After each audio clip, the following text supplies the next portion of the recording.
Hi guys, welcome to Laravel Docker series, and in this episode we are going to cover how to create single image and manage PHP, Nginx and all the things in just single image, so later we can upload that image to Docker Hub and also we can upload on our production server. So let's get started from the scratch. So let me go to my terminal, and here you can see that let me create a new Laravel application, Laravel new, and it is asking for Laravel projects. So just Laravel app, hit enter, and it is going to asking me which framework you want to choose. I will choose Laravel for now, Livewire for now, then default authentication and Vault, yes, and then default paste testing framework. Let's wait a moment to download all the composer dependencies. Then it is asking for npm install and npm run build. I will say yes, and you can see that okay, you can see our Laravel application up and running. So let me go here and Laravel dash app, and let me clear this, and I will just run php artisan serve, hit enter, and let me go to the browser and I will make it localhost 8000, and you can see that our Laravel application up and running. So you can see that login and you can see the sign up. Okay, now what I'm going to do, we are going to set up with Docker image, and there is just one image for PHP and Nginx using Supervisor. So let me go here, go to the terminal, let me cancel this, clear this, and open the project to the VS Code editor, and you can see that our Laravel application is over here, and you can see this all the default configuration. So first thing is that we need to create Docker file. So let me create a new file over here, and that's called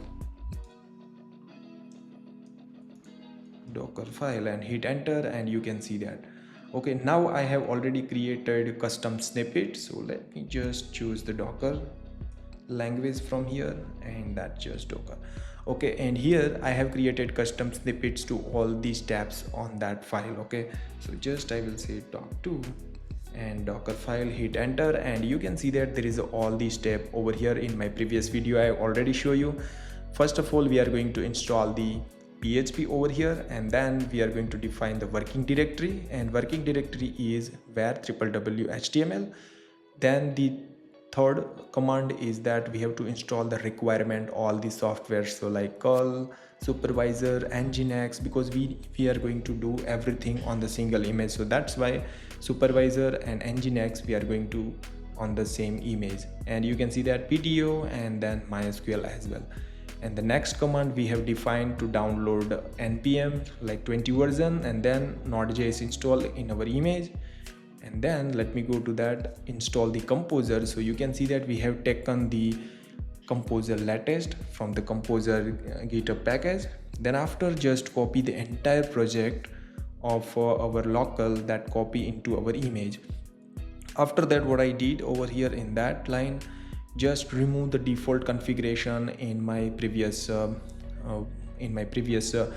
Docker image. So I have just removed all the configuration from Nginx. Then after, I have just copied the one file. So that means we need to create one file over here. So that means create new file over here, Docker folder. Inside that there is an Nginx folder we need to create, and inside that I am going to create default config, okay, like this. And here we need to write our Nginx default configuration file. So I have created doc2 Nginx custom snippet for it, and you can see that they are listening 80 port and then root. You can see over here that's public up to public file, so directly Laravel application run from public folder. Okay, and you can see that all the things I have defined by default. You can just take a look at that, and then go back to our Docker file, and here we have just enabled the PID and created a temporary folder. So www.data user can access our this temporary file, and then you can see that over here set the permission for that. Okay, and then after, I have also created Supervisor. So Supervisor will keep running our PHP and Nginx server. Okay, so that's the reason we need to create Supervisor file. So let me go and just create a new file over here, copy that, go to Docker Hub and supervisor d.config, and here also I have created custom snippet for it and just save it. And you can see that there is a always enable supervisor, and then we have a two services defined right now, PHP FPM, and that will be keep auto start.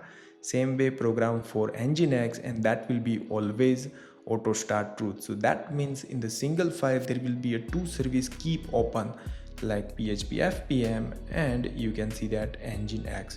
So this is very simple, we need to follow it. And just let me go back to Dockerfile, and here what I given, just I have created some Nginx and Nginx related directories and given the permission to www-data user. And then after I have added two commands, composer install, npm install and npm run builds that we required for Laravel. Then you can see that we have a fourth running 9000 ports, so that's why Nginx can access over here and access the PHP. So that's the reason I have just enabled that, you can see over here. And then after I have written the three commands to given the permission to the www-data user for HTML storage and for bootstrap cache. And then after what I did, just expose the 80 ports so that we can listen on Docker compose file. And then you can see that cmd and supervisor, that what we have defined over here, that we keep running. So that's why you can see that supervisor -c etc supervisor. So that's why supervisor will always enable and you can access the PHP and Apache. So this was very basic and Docker file. Now we need to create the composer, a Docker compose file. So let me create a new file over here, Docker compose.yml file. Okay, and in this file let me choose the language for it as well, so just yml, and let me compose and just hit enter. Okay, so that means we have this code. Okay, in my previous video I already explained everything step by step, but you can see that there is a web services, there is a single service, and there is a file called Docker file that will be followed to install, and image name will be my Laravel app. And you can see that volume, and volume will be ./var www.html, and then we have given the permission storage and bootstrap cache to dynamic creating the files and all. Okay, and working directory we already defined, but here also I have written like where www.html, and then user we have defined www-data. You can remove that, but I don't think good idea is to access directly root user, otherwise there is a permission and security issue when you upload the project on like production. But that's why I have defined www-data user to access this image. And then port I have enabled 8080:80, and that will be depends on DB. So DB right now we are creating a separate image for DB, because maybe you can use the RDS database from the AWS or any RDS database you can use for database configuration. But for now we are going to create separate image for it, and image name is MySQL 8.0. and then we have defined like root password, database user and password over here, and also define the ports 3307 to 3306, and volume also we have defined over here, and then volume will be DB data. So this was for MySQL database, and now let me go to the env, and that according to that configuration we need to make a change for database. So let me go here, and by default right now my SQLite using the database, I will use MySQL uncommented, and host will be DB, and then port will be 3306, and then database will be Laravel, and username also will be Laravel, and you can see over here because we already set up that Laravel, and password will be secret like this, and just save it. So that means right now we have up to that configuration up and running over here. Now what I need to do, I need to create the image. So just I will call docker compose of -t -build and hit enter, and it is going to create, and you can see that empty compose file. So that means there is a problem over here, and maybe I forgot to save it. Go here and just save it. Maybe I forgot to save, and hit enter.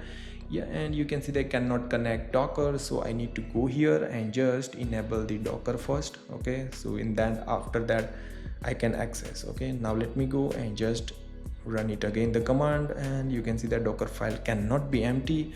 I forget to save as well, so just go here and just save it. Let me do for all.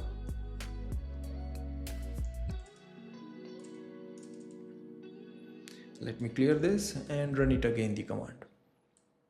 Yeah, and you can see that they are creating the Docker image. So let's wait a moment to download all the dependencies.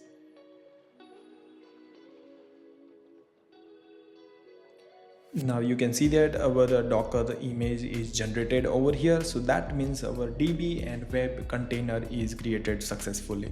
Now let me go back to the browser and let's check. Okay, so let me go localhost 8080 and hit enter, and you can see that our Laravel application is up and running, but base table or view not found. So that means we need to run the migration on web. So let me go here and run the migration. So let me clear this and docker compose execute web bash and php artisan migrate. So that means inside the web container they are going to run the php artisan migrate command to run the migration. And there is a problem over here, is that like there is php cannot execute, and let's see what's the problem. And you can see that I have run like docker compose run --rm web php artisan migration force. So that means I have just force running to run the migration, and now you can see that our migration runs successfully. Now let me go back and hit refresh, and you can see that our Laravel application is up and running. And now let me go to the register and let's double check like everything is working fine with MySQL database. And let me go here and you can click on that, and you can see that our Laravel application is up and running perfectly fine. So that means this was very basic and simple setup with just single image with PHP and Nginx and all using the supervisor. So let me go back to the Visual Code Studio, and you can see that here we just define PHP and Nginx. Later you can define for scheduler, later you can define for queue, and also for reverb, and everything you can manage on supervisor. So in the next video, in the next episode, we are going to cover up all the things like reverb and the queue and all the things how to define with supervisor. So if you like this video, then don't forget to share with your friends, and see you in the next episode guys.